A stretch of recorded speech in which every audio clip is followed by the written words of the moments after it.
sharanuk duka ni kwe kadamani tame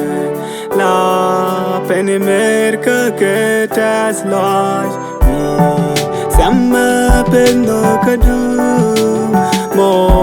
sharanuk duka ni kwe kadamani tame la penimerka ke tas lodge randa ka kut kurang gangan siang di lem de yang ini min wada teka siang sella yati gati de lan ni goyu wadin nongi ja atanya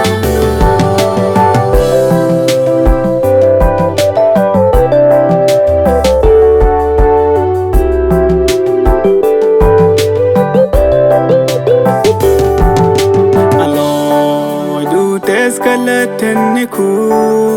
aloy du koi ke tin chilat tin charo ta pin go ku sela ke gwal luang ni dong aloy du skeleton ni ku aloy du koi ke tin chilat tin charo ta pin go sela ke gwa luang ni dong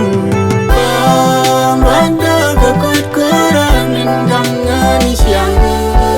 di lem de yang ini min moda teka siang sela yati gati de lan ni goyu gwa din nongi ja atanya